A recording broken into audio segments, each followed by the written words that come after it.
nós temos aí o período levítico, que foi o período onde criaram-se as leis, o período onde essas leis foram ditadas, e para que existam leis, precisa de uma pessoa para julgar. Então foi aí onde Josué entra na terra prometida, Josué morre, e aí surge o primeiro juiz, chamado Otiniel, e esse primeiro juiz ele começa a julgar a Israel.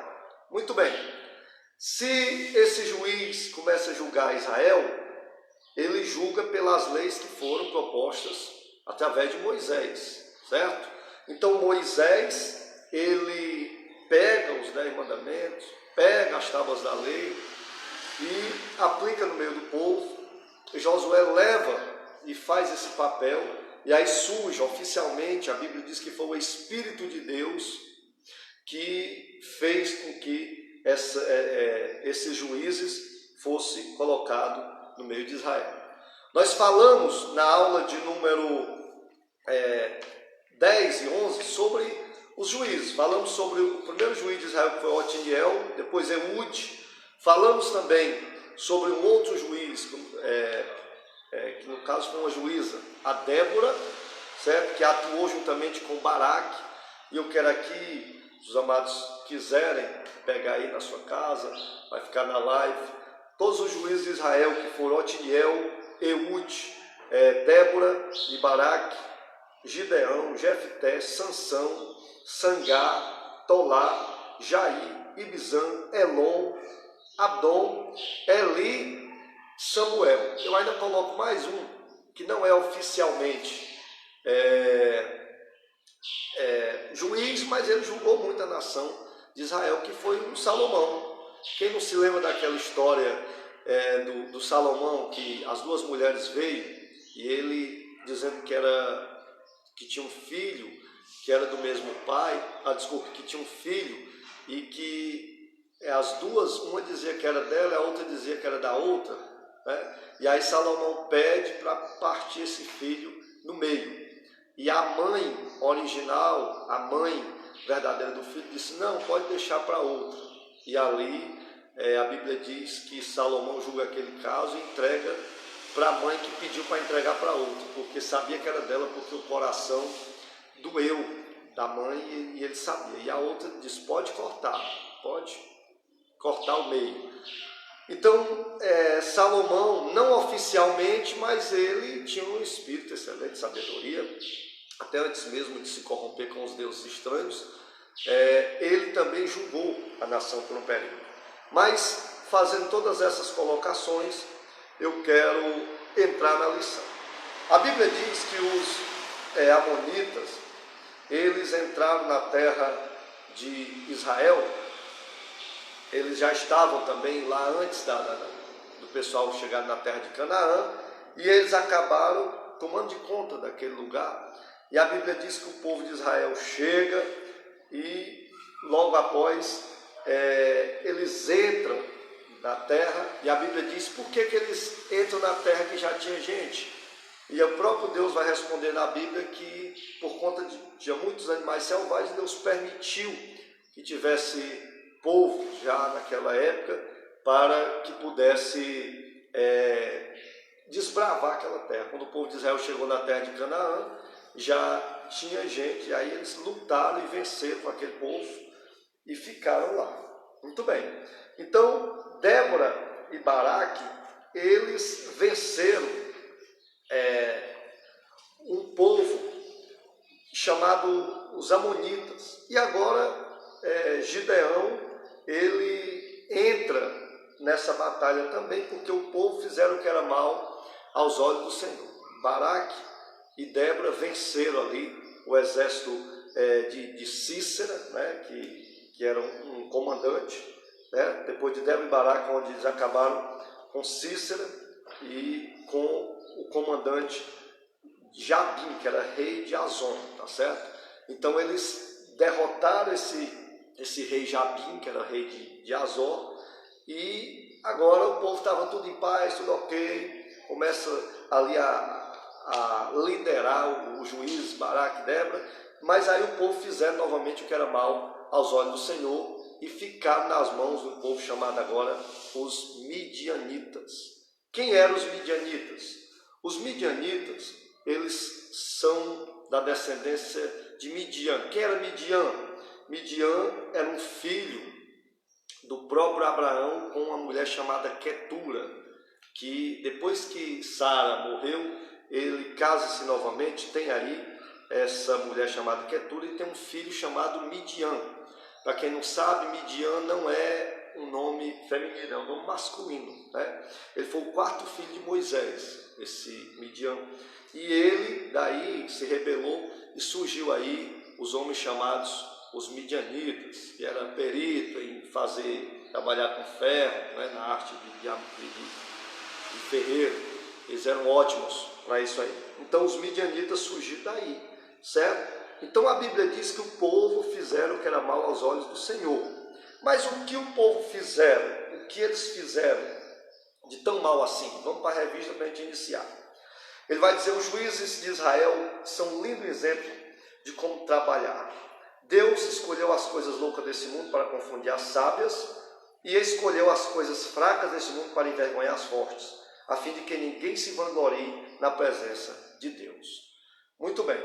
Gideão está discutindo com Deus, dizendo que não servia para a tarefa a qual o Senhor o chamava. A Bíblia diz que Gideão foi escolhido para lutar, para guerrear contra os midianitas. Mas Israel estava muito fraco, uma nação muito frágil, uma nação que todos os anos, quando era a época da colheita, o povo plantava, mas os midianitas vinham e levavam tudo, saqueavam tudo. E o povo de Israel ficava na miséria. Por que isso? Por conta da desobediência. Mas o que era que eles faziam? Que tipo de desobediência era essa? Nós vamos ler aqui, nós vamos entender. Muito bem. Gideão, ele, além do povo ficar na miséria, mas ele conseguiu se renovar, certo? Fizeram os filhos de Israel o que era mal perante o Senhor, por isso o Senhor entregou nas mãos dos midianitas por 7 anos. Olha aí, durante 7 anos. Os midianitas e outros povos do lado do oriente, do Jordão, vinham em grande número, como enxame de gafanhoto, para roubar todas as safras, deixando Israel em petição de miséria. Levaram tudo que Israel plantava e carregava até os animais e roubava tudo. O que era que eles faziam de tão ruim? Um negócio chamado apostasia, pecado de iniquidade. E o que é apostasia? Apostatar da fé. É o que muitos têm feito nesses últimos dias. É a pessoa dizer que professar o nome de Jesus hoje e amanhã você simplesmente está no carnaval, amanhã você simplesmente está fazendo um pecado de feitiçaria, correndo atrás de cartomante, correndo atrás, confiando mais no homem do que em Deus. Isso é você apostatar da fé, você deixar de acreditar no Senhor Jesus e passar a acreditar geralmente nas mazelas desse mundo, tá certo? No Israel eles deixavam de acreditar no Senhor de Israel, o Senhor Deus Todo-Poderoso, Yahvé, para acreditar em Baal, em Azera, em Astarote, que eram os postes ídolos que eles faziam, que eram os deuses que eles acreditavam, e aí eles apostatavam da fé. Muito bem, eu quero também falar aqui sobre esse roubo, que a Bíblia diz que eles vinham como gafanhoto. Lá em Joel vai falar sobre o gafanhoto, né, que ficou no gafanhoto migrador, aí depois vem o gafanhoto cortador, o devorador e depois o destruidor, certo? São 4 etapas de gafanhotos aí que eles vão destruindo as lavouras. Um apenas vinha e migrava, saía, o outro ficava, o outro comia as folhas, né? Comia o caule e o outro arrancava pela raiz. Então são as 4 etapas aí dos gafanhotos e com certeza Israel já estava aí quase na última etapa desses gafanhotos, que já estava para arrancar pela raiz, né? Já estava no gafanhoto destruidor, devorador, já estava tomando conta do destruidor que vinha, que arrancava tudo e levava, e eles iam ficar do nada. Até que surgiu um homem chamado Gideão, que fez uma coisa interessante aos olhos do Senhor. O que foi que ele fez de interessante? Olha só, então o Senhor lhe enviou um profeta para anunciar que todo esse sofrimento era consequência da desobediência e da infidelidade de Israel. Mas ele, em sua misericórdia, mandou o libertador também. O povo só começaram a clamar quando tudo estava perdido.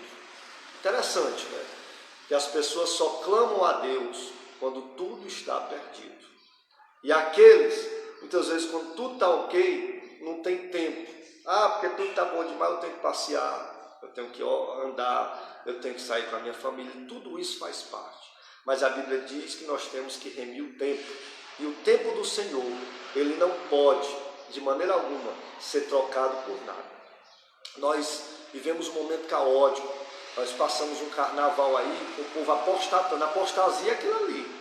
As pessoas pegando Cristo, a imagem, as pessoas contracenando, dizendo que era Cristo, e fazendo badernas contra a palavra de Deus. A Bíblia diz que Deus não se deixa escarnecer. Aquilo que o homem plantar, ele também ceifará. Não adianta correr nem para a esquerda, nem para a direita, nem para frente, nem para trás, porque o nosso socorro ele vem do Senhor. Não adianta correr. Então, todas as vezes que o homem fazia o que era mal aos olhos do Senhor, tinha uma consequência. E hoje não é diferente, porque nós não podemos apostatar da nossa fé. Se Deus é Deus e o resto é barro. Muito bem. Aí a Bíblia diz que aparece o anjo do Senhor, a nível de conhecimento. Esse anjo do Senhor que aparece em Juízes, no livro de Juízes, capítulo 6, versículo 11. Esse anjo é um anjo com A maiúsculo. Toda vez que aparece um anjo com A maiúsculo, os teólogos, os estudiosos, eles vão entender que é o próprio Jesus, na sua divindade, aparecendo no Velho Testamento. Então a Bíblia diz que apareceu o anjo do Senhor a Gideão, foi o mesmo que apareceu a Moisés na sarça. Você vai olhar no capítulo 3 de Êxodo, que ele também vai aparecer com A maiúsculo, tá certo? O anjo do Senhor apareceu a Moisés na sarça, é o mesmo que apareceu a Gideão agora, e a Josué diante de Jericó, certo? E ele diz, o anjo era o próprio Senhor, olha, e a própria revista confirma. Gideão estava malhando trigo no lagar, a fim de se esconder dos midianitas. O lagar era usado para prensar uvas, não para malhar trigo. Mas se Gideão fizesse o seu trabalho em cima do morro, o vento dispersaria os ciscos, e assim os midianitas veriam e levariam tudo. Ele foi um cara inteligente. Gideão, ele, de maneira alguma, ele tentou fazer a coisa do mesmo jeito dos outros. Quando todo mundo está fazendo a mesma coisa e está dando errado, é hora de você criar suas estratégias, certo? Se todo mundo está fazendo aí, adorando a Baal, se todo mundo está na contramão, é porque está na moda, é porque todo mundo tem que fazer, porque chegou a moda do verão, chegou a moda do inverno, tá certo? E nós temos que fazer isso aí, ter cuidado. Se não estiver agradando o Senhor, crie as suas situações, crie as suas estratégias, porque o Senhor quer que nós continuemos adorando a Ele. E Gideão, ele poderia até estar num momento difícil da sua vida, mas ele nunca deixou de acreditar no Senhor. E por isso, Deus lhe dava estratégia. Ele estava malhando trigo no lagar. Lagar é lugar de pisar uvas, tá certo? Eles colocavam as uvas e pisavam com os pés, prensando as uvas. E ali ele estava malhando trigo lá. É justamente porque os midianitas não era a época de uvas, e jamais os midianitas iriam lá para poder estar vigiando, porque não era época de fazer vinho, né? De prensar vinho. Então, Deus olha para ele e viu aquilo ali.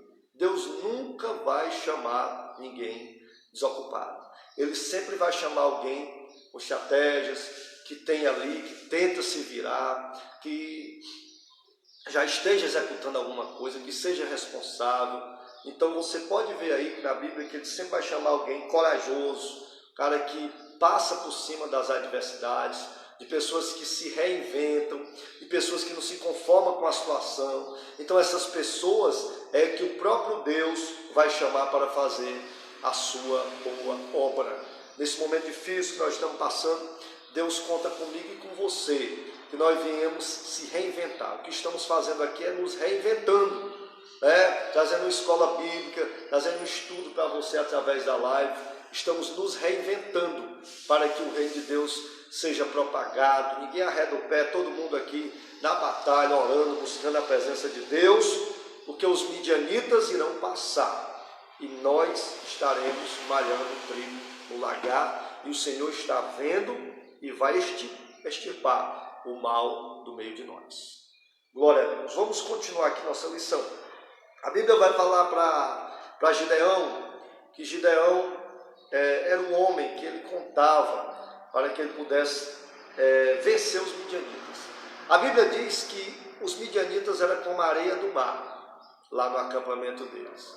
E que os seus cavalos e carros, era como gafanhotos, ou seja, era lotação de gente para você trabalhar com um povo desanimado, para você trabalhar com um povo que estava cabisbaixo, para você trabalhar com um povo que todo ano a sua safra era saqueada.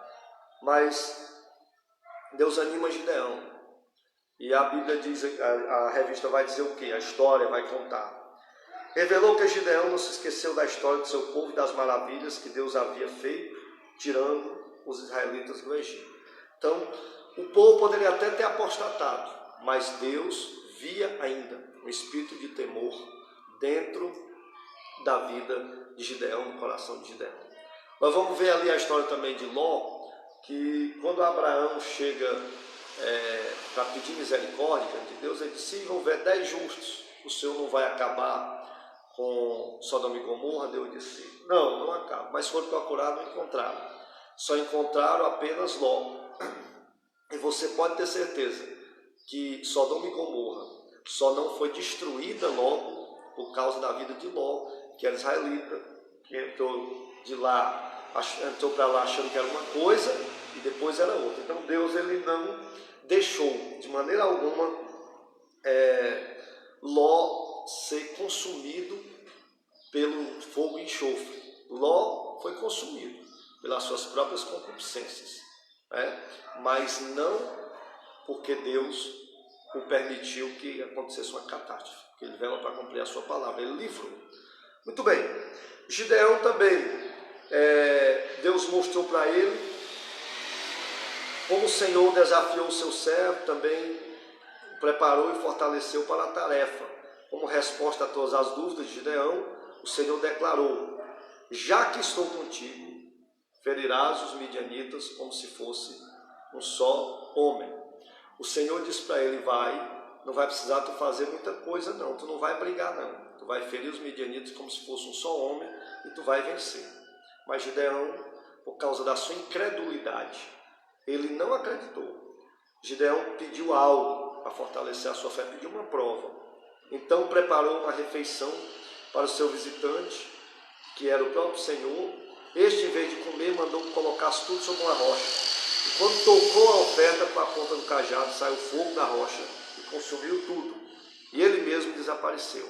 E logo Gideão percebeu com quem estava conversando.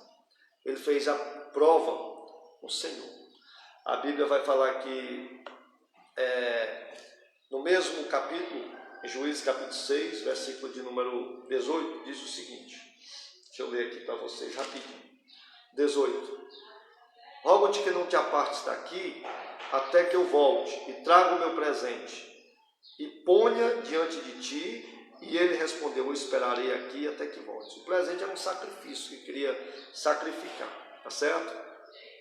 E ele voltou, e pondo diante, Gideão voltou, preparou um cabrito e trouxe, que o cabrito aqui também, no original, corresponde a um cordeiro, tá certo?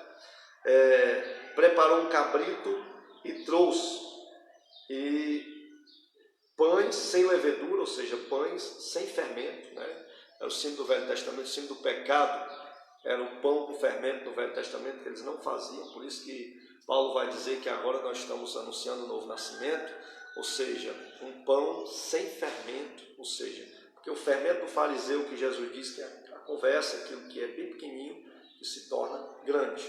Hoje nós estamos vendo muitos fermentos dos fariseus dentro das igrejas, dentro desse mundo já está perdido mesmo, só Jesus na causa. Dentro das igrejas ainda tem fermento de fariseu, né? Você conta uma coisa aqui, a pessoa estraçalha tudo, você fala uma coisa desse tamanho, aí sai uns 5 metros de altura, você conta uma coisa de 1 centímetro, vai sair de 5 metros de altura. Isso aí chama-se fermento do fariseu. Então, Deus ele não quer esse tipo de sacrifício aí, sacrifício de tolo, tá certo? Então ele pegou os pães sem levedura, com efa de farinha, e pôs a carne em um cesto, e o caldo em uma panela, e tirando-lhe, assentou debaixo daquele carvalho. E o anjo do Senhor disse, o anjo com a maiúscula, toma a carne e os pães sem levedura e ponha sobre esta penha, essa pedra, e derrama-lhe um caldo. E ele fez assim. A pedra significava ali o altar representando ali o local do sacrifício.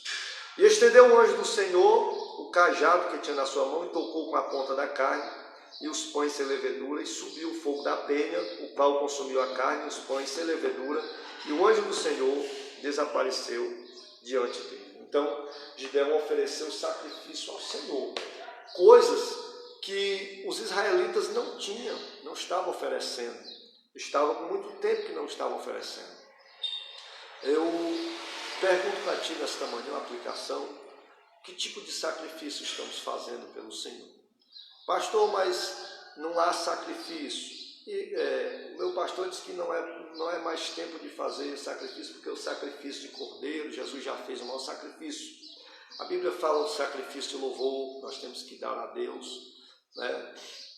Nós temos que ter bom ânimo, mesmo na dificuldade. Isso é um sacrifício, ter bom ânimo é um sacrifício.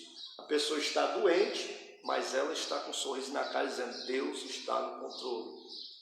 A pessoa não está muito legal, mas ela ir para a igreja e dizer, eu estou na igreja, não porque o meu corpo está pedindo, eu estou cansado, mas eu estou fazendo um sacrifício. Certo?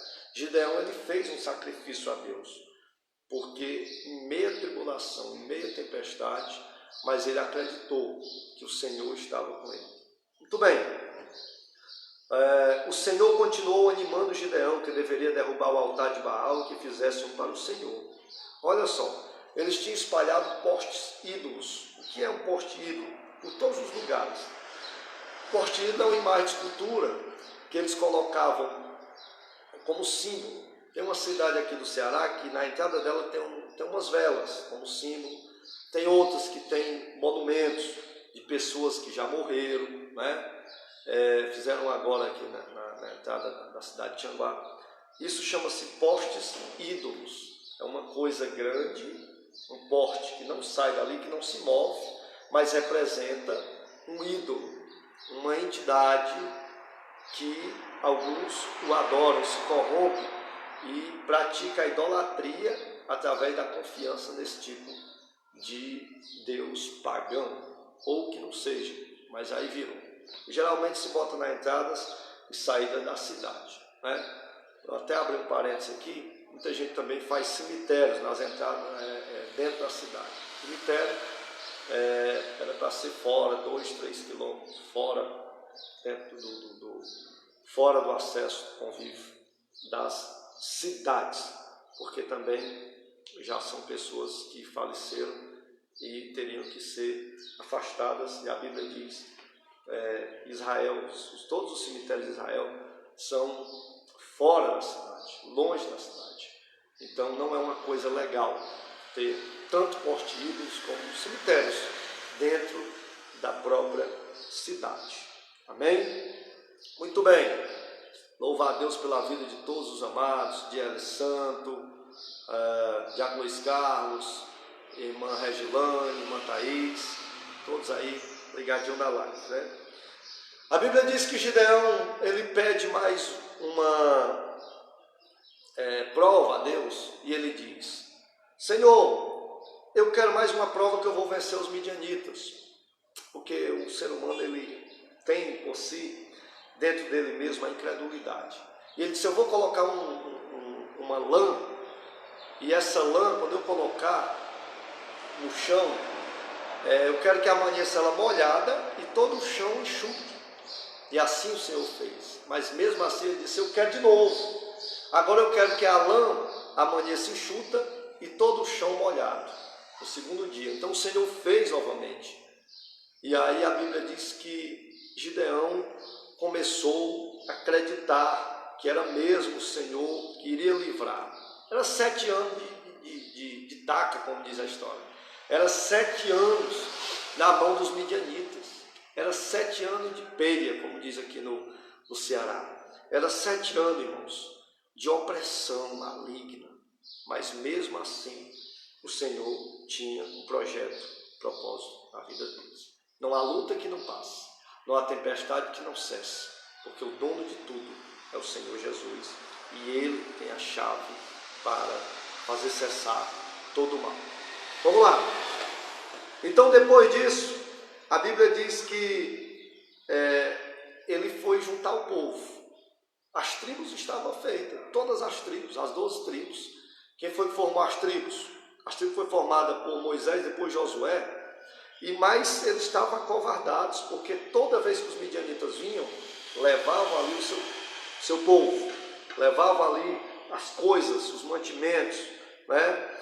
E até também os animais, que era aquilo que eles tinham para se transportar.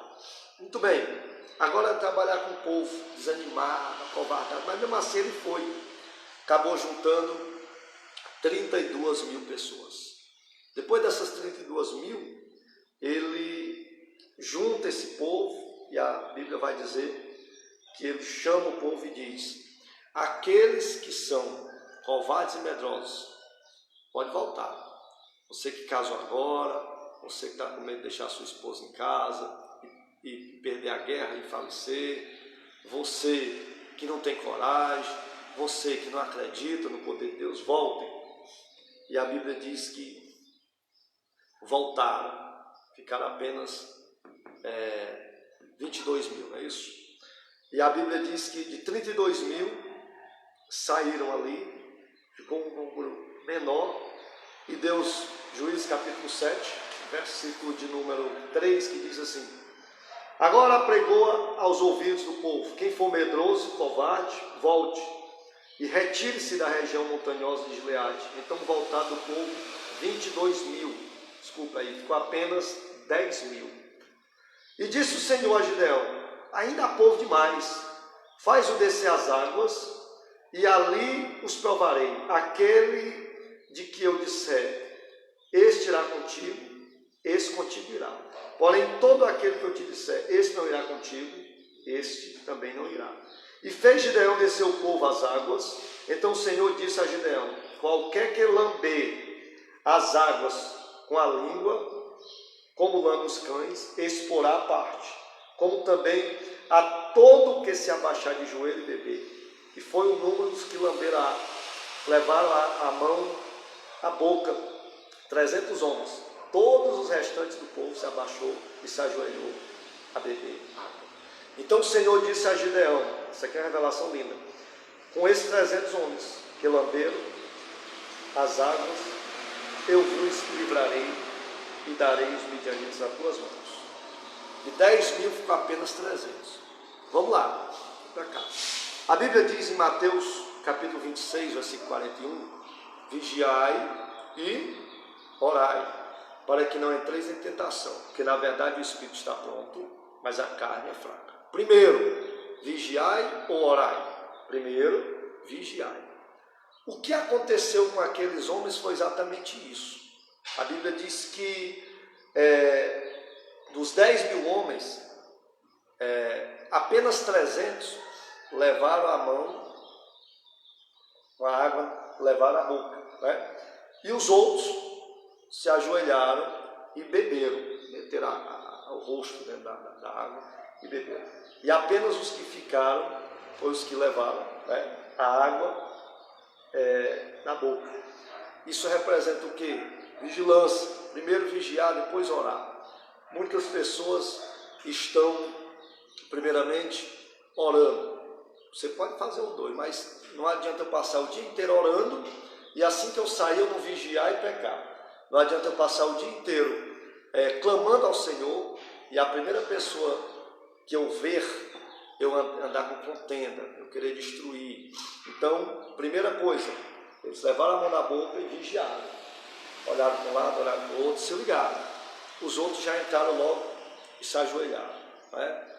Por isso que a Bíblia diz que nem todo aquele que me diz Senhor, Senhor, entrará no reino dos céus.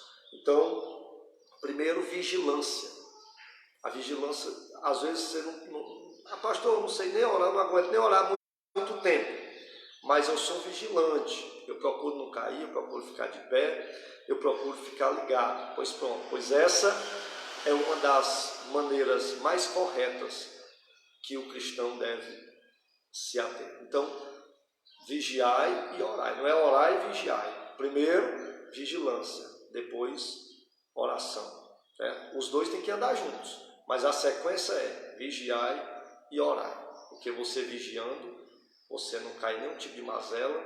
E você pode ter certeza que o Senhor te ajude. E a oração é que vai fortalecendo ainda mais. Tá certo? Muito bem. Então ficaram os 300. Aí para a gente fechar aqui, porque nós vamos falar ainda do Jefté, os midianitas foram derrotados. Como é que eles foram derrotados? Gideão dividiu seus homens em 3 grupos, cada um 100 pessoas, levando nas mãos trombeta, o outro um jarro com uma tocha acesa dentro, e pouco depois da meia-noite, eles desceram e se colocaram ao redor do acampamento dos midianitas. Quando Gideão tocou a trombeta, deu um grito de guerra e quebrou o jarro. E todos os seus homens fizeram o mesmo e avançaram, tendo numa das mãos a trombeta e na outra a tocha acesa. E houve pânico no acampamento. E todo que deitou a correr, a gritar e a fugir. E outra vez o Senhor assegurou a vitória. Ao soar das 300 trombetas, o Senhor tornou a espada de um contra o outro, e isso em todo o arraial, e fugiu rumo a Zereza e a Betestá. Quando Gideão toca as trombetas, quebra os jarros, os cântaros, a Bíblia diz que eles começaram a sapear, achando que era um exército muito grande, né, quando toca as trombetas, e eles começam a matar uns aos outros, cortar uns aos outros com as próprias espadas, com as próprias mãos, porque foi assim que o Senhor vos ordenava. Interessante que do mesmo jeito que o Senhor falou, Ele cumpriu, né? E as promessas que estão na Bíblia vão se cumprir. Olha a responsabilidade que teve esse juiz aí, chamado Gideão. Muitas vezes nós não queremos ter nenhum tipo de responsabilidade na igreja, né? Me deixa quieto, me deixa ali. Todos nós somos membros do corpo de Cristo, e se somos membros, temos uma responsabilidade. Né? Às vezes até as unhas das mãos, dos pés servem. Tá? Às vezes até as unhas dos pés e das mãos servem para algum tipo de coisa. Tudo serve. Se está no corpo, serve. Muitas vezes a gente é que se faz de inútil na casa de Deus. Ninguém é inútil na casa de Deus. Todos nós servimos. Se você quiser se fazer de inútil, pode até fazer, mas ninguém é inútil. Todo mundo serve. Nem todo mundo vai ser pastor, eu sempre falo isso. Nem todo mundo vai ser obreiro. Nem todo mundo vai ser diácono. Mas todos servem na obra de Deus. Muito bem. Um abraço aí para a Paty Silva. Um abraço para a Ana Clara. Família aí. O irmão João Batista. Uma Cris Teixeira. Nossa ovelha ali Bruano. Deus abençoe. É que eu vim aqui para esta cidade, né? Vamos continuar aqui. A Bíblia diz também que depois disso eles venceram a guerra. O pessoal lá da tribo de Efraim ficaram um pouco chateado, né? Eles mataram 2 líderes dos midianitas com a briga de Gideão. Quando eles fugiram, eles pegaram eles e perguntaram por que não chamaram eles antes, né? Eles queriam que a briga de Israel é a briga de todas as tribos. Mas Gideão, com sabedoria, disse, Juízes capítulo 8, versículo 3, Deus entregou nas vossas mãos os príncipes dos midianitas. Então, vocês mataram os líderes, vocês estão querendo o que mais?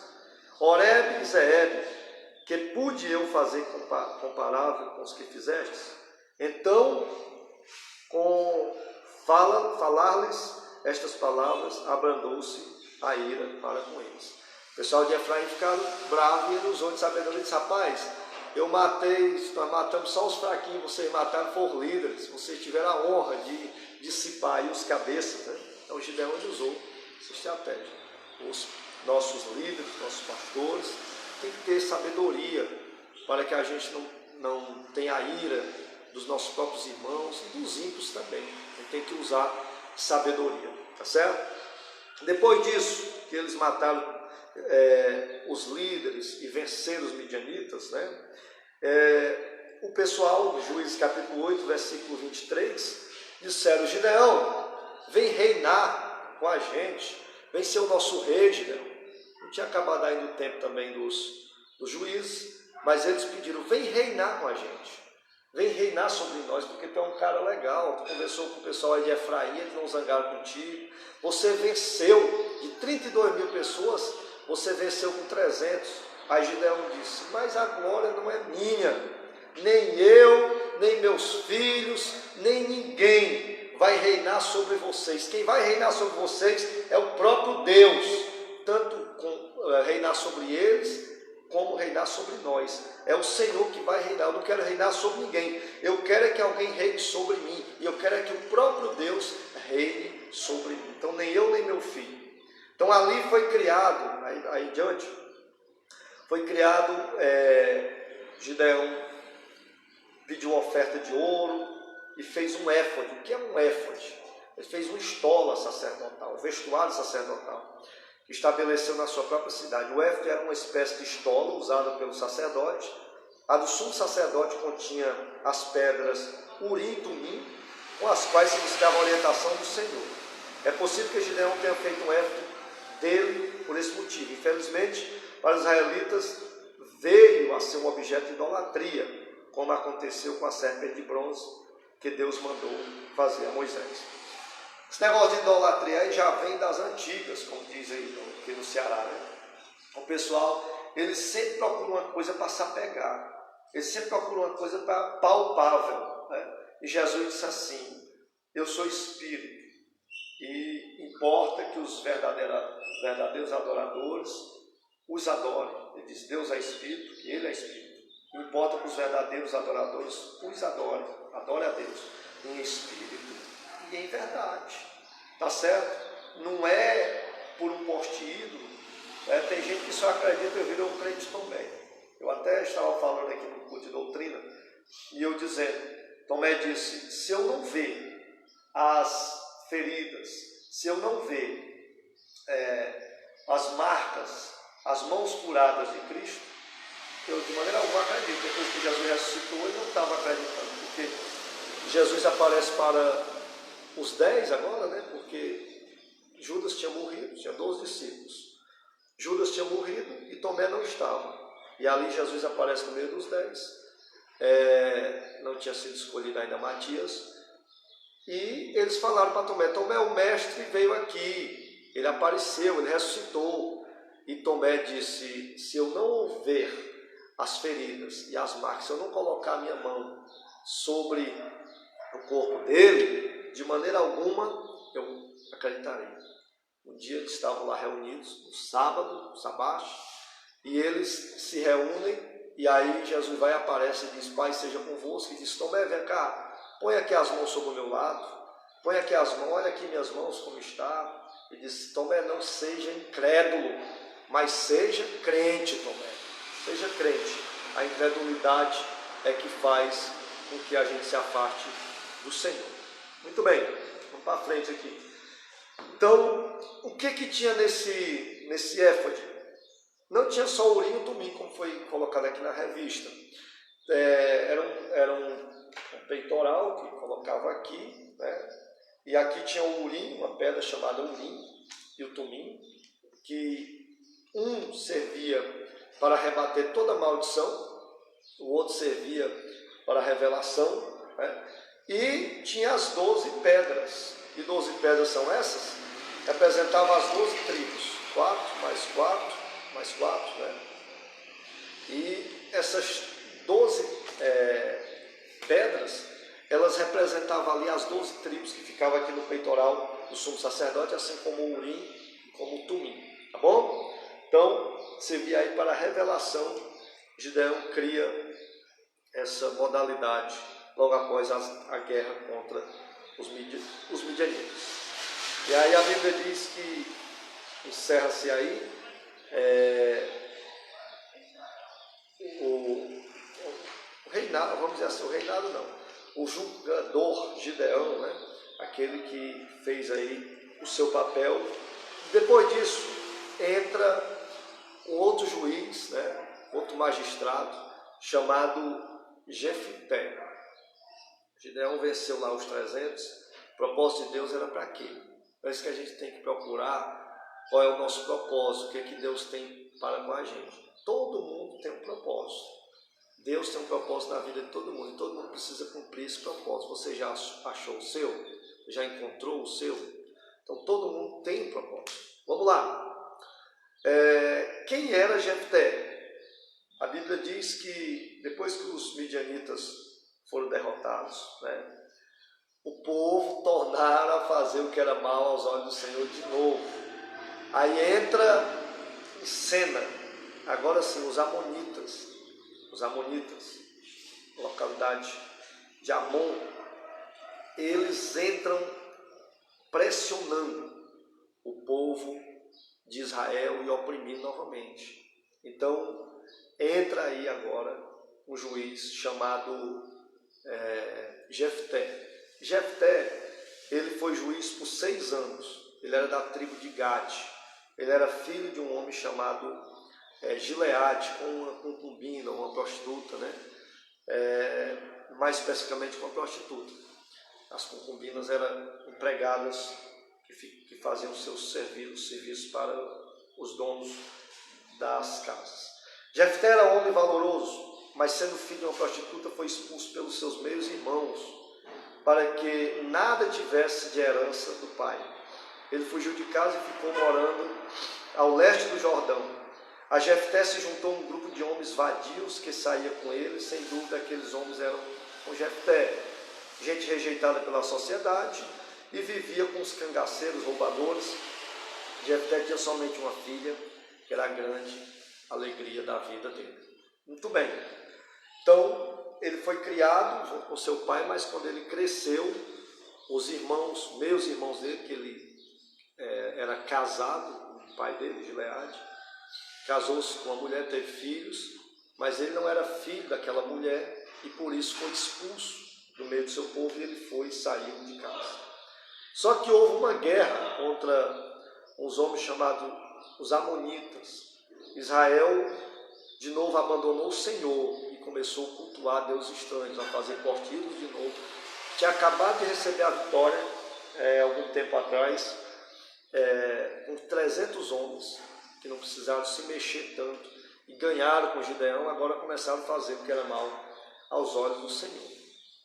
Isso está acontecendo dia após dia. Às vezes a pessoa é curada de um câncer dentro da igreja, a pessoa é transformada a vida, é uma nova criatura, mas ela volta para comer vômito de novo, como diz 2 Pedro capítulo 2, versículo 22. Que os cães da Bíblia, né? Os que voltam para comer o seu próprio vômito, e a porta, 2 Pedro capítulo 2, versículo 22, que você pode dar um banho numa porca, mas ela volta para se lamear de novo, né? Muito bem. Então, Israel de novo abandonou o Senhor e começou a cultuar Deus estranho, Deus dos vizinhos, certo? Os vizinhos lá, eles começavam a adorar os deuses deles.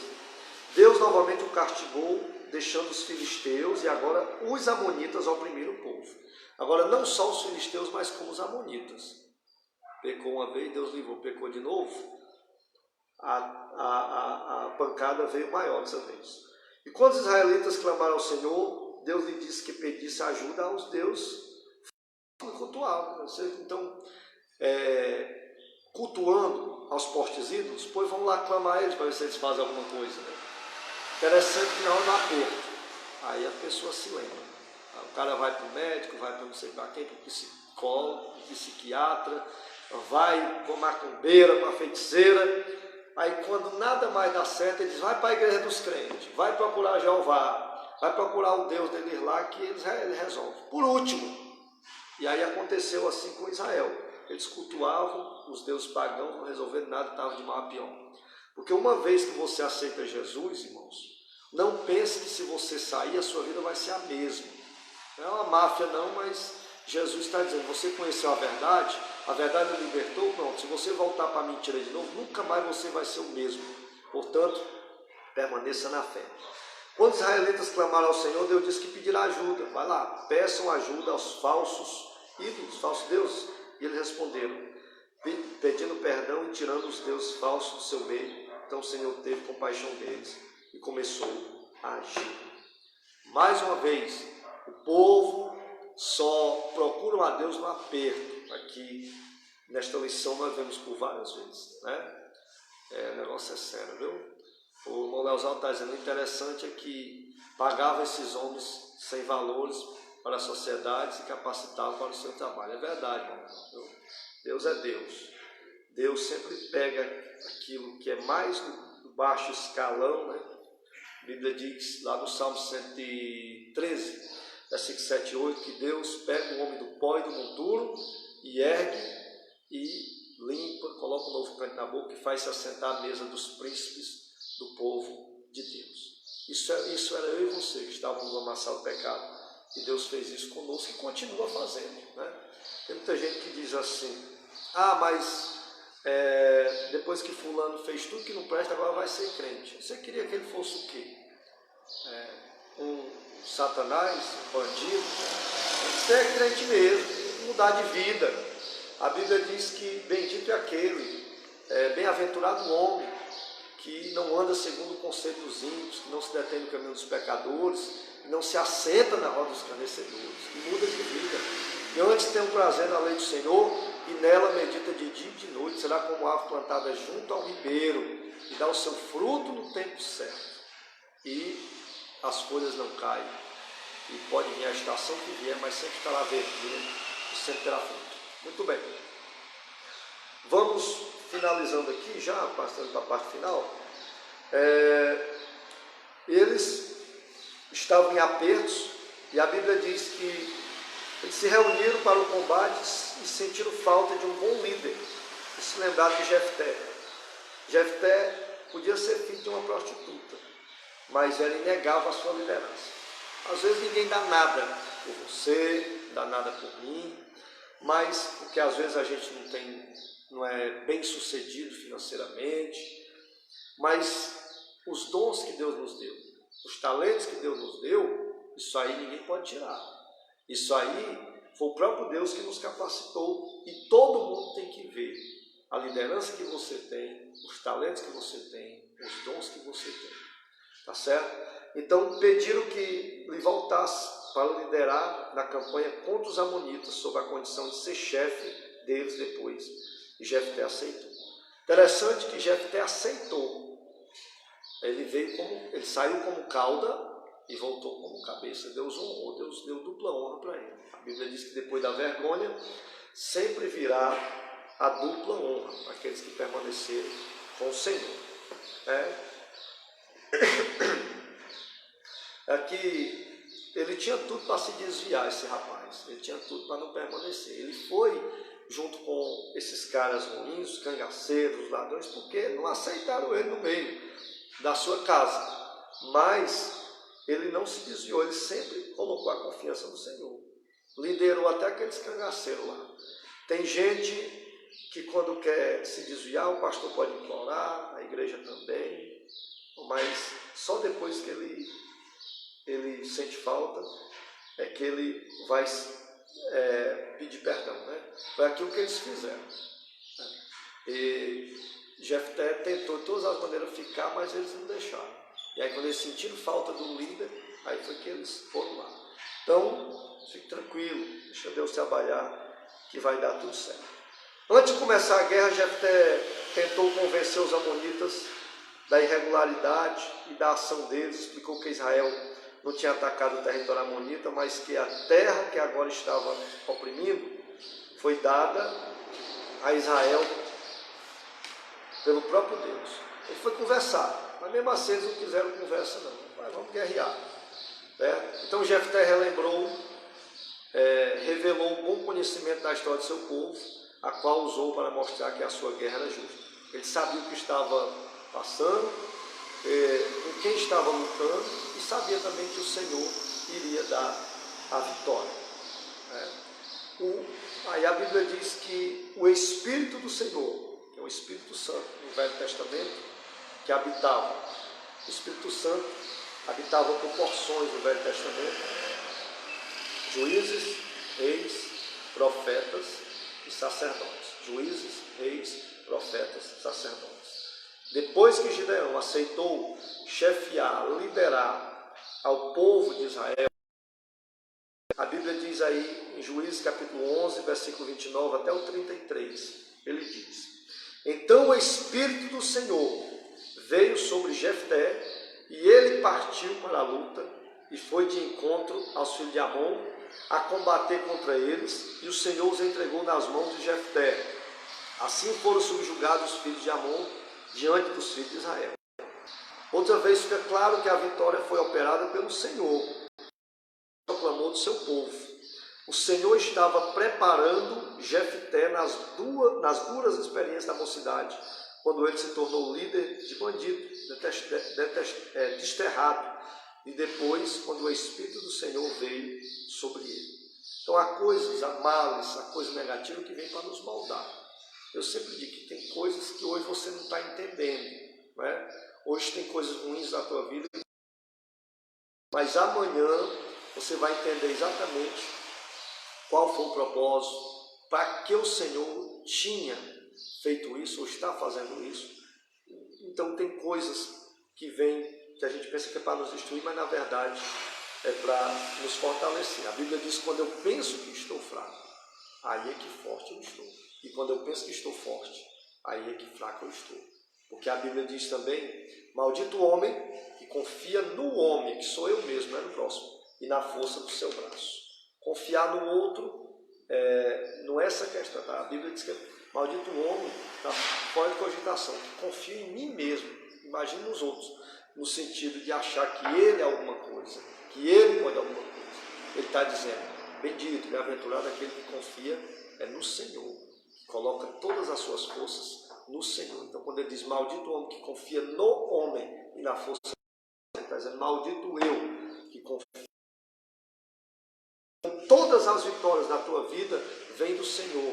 Todas as lutas é permissão dele, mas todas as vitórias, todas as honras, as dupla honra, vêm do Senhor, porque é ele quem peleja por vós, por nós e por todos aqueles que clamam a ele no dia da sua angústia.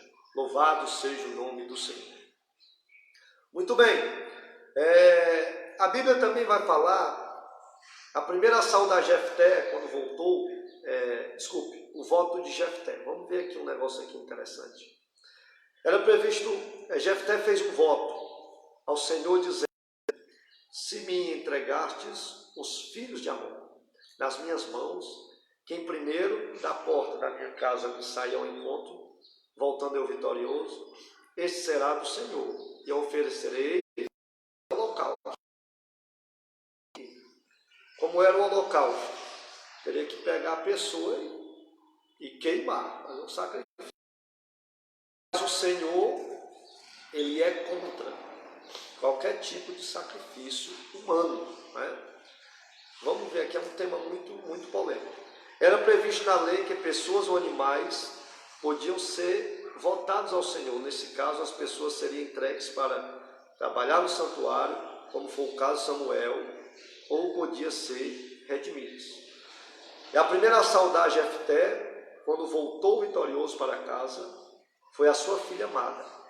ela insistiu que o pai cumprisse o seu voto, só pedindo um prazo para chorar sua virgindade, pois nunca se casaria. É difícil afirmar como terminou essa história, mas sabemos que oferecer às pessoas em holocausto era terminantemente proibido.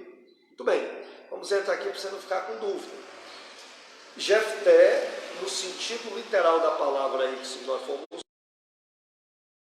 a menina ia oferecer como sacrifício, ele ia colocar ela no fogo, como iria acontecer com Isaac, né?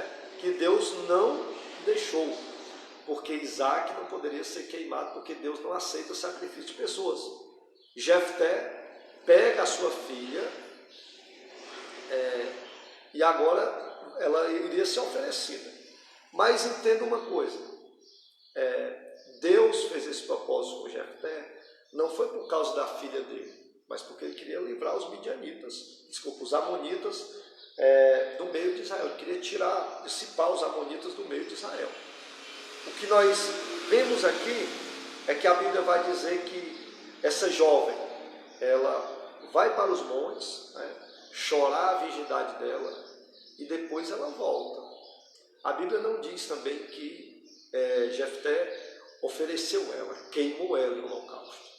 A Bíblia diz que ela não casou e que ela não pôde ter filhos e ficou virgem. Porém, não diz também que ele ofereceu, até porque Deus não aceitaria, tá certo? E Jefté vai aparecer lá em Hebreus 11, também na galeria dos heróis da fé, como um homem honrado.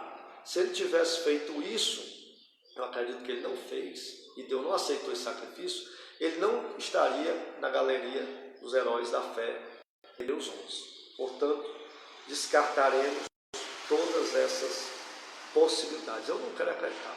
Estava até vendo ontem, pesquisando aqui na Bíblia, muitos dizendo que ele fez isso e tal, mas eu não acredito, tá bom? É porque o Senhor não permitiu. Tanto é que o Senhor pediu para que Abraão levasse Isaac até o Monte Moriá e o sacrificasse como holocausto, e quando ele foi para fazer o sacrifício, para matar Isaac, Deus não permitiu. Então Deus não aceita, ele é terminantemente proibidor dos sacrifícios humanos. Tanto é que a Bíblia não tem 10 mandamentos, tem 613 mandamentos. E num desses tem dizendo que Deus abomina o sacrifício de crianças e de pessoas e de seres humanos. Tá certo? Está muito claro num desses mandamentos dos 613. Muito bem. Então a Bíblia diz que esse homem chamado Jefté tinha apenas uma filha e ele teve que oferecer a sua filha. Os historiadores aqui, o rapaz da revista vai dizer que ela teve que ficar uma espécie de eunuca, que não existe eunuca no feminino, né? Mas como Samuel, um homem que era conhecedor da palavra, foi um sacerdote, e Samuel casou, mas ela seria, porque ela chorou sua virgindade, porque ela seria virgem. E ela, como Samuel, não ficou. Samuel não era um eunuco, né?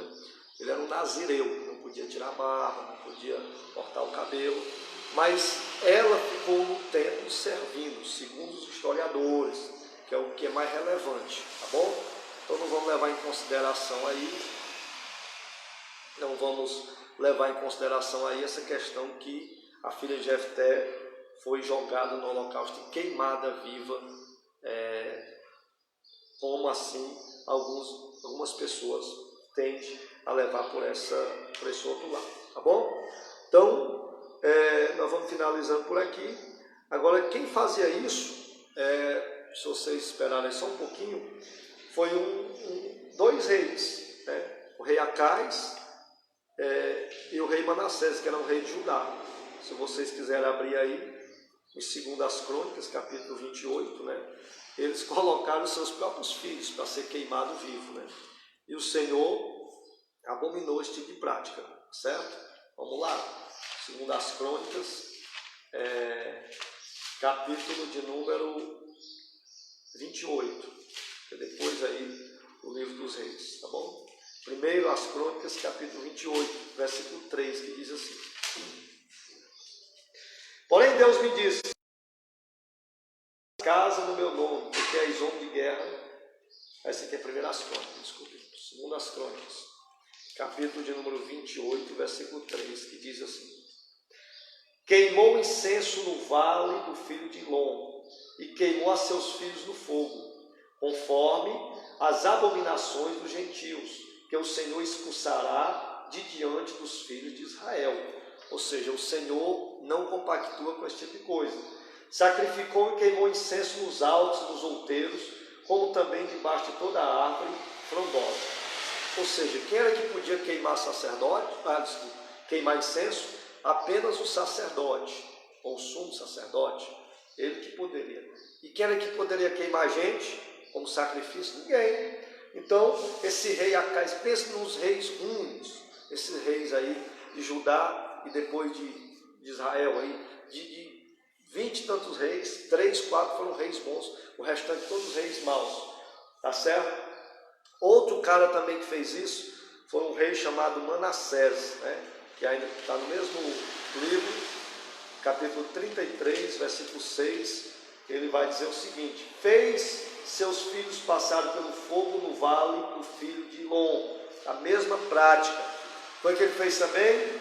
Praticou feitiçaria, adivinhações, bruxarias, consultou médicos e adivinhos, e fez muito mal, não foi pouco, aos olhos do Senhor, provocando a ira do Senhor.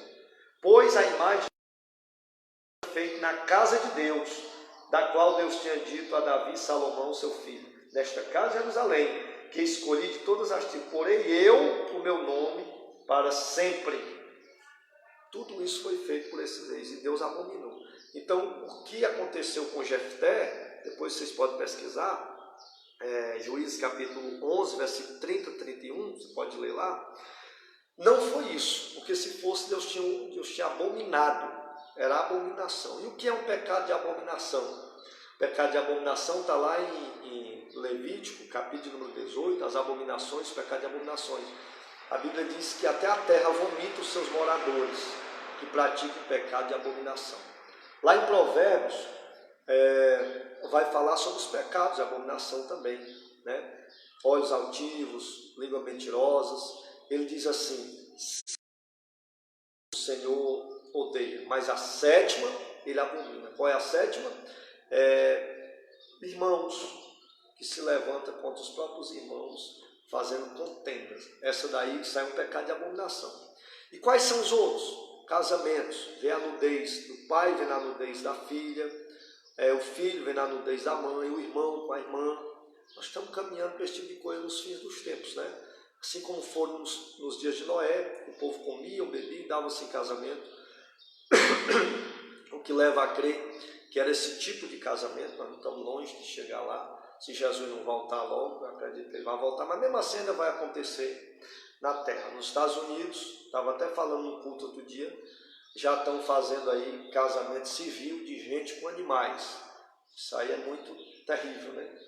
Então, esse povo aqui do Velho Testamento foi um povo que se desviaram muitas vezes. Mas para a gente fechar aqui, eu quero dizer que o Novo Testamento chegou, Jesus com o seu perdão, com a sua glória, com a sua graça, com o tempo da verdade, com o tempo mais fácil talvez para alguns e mais difícil para outros. Porque naquele tempo o pessoal pecava, lançava-se sorte, era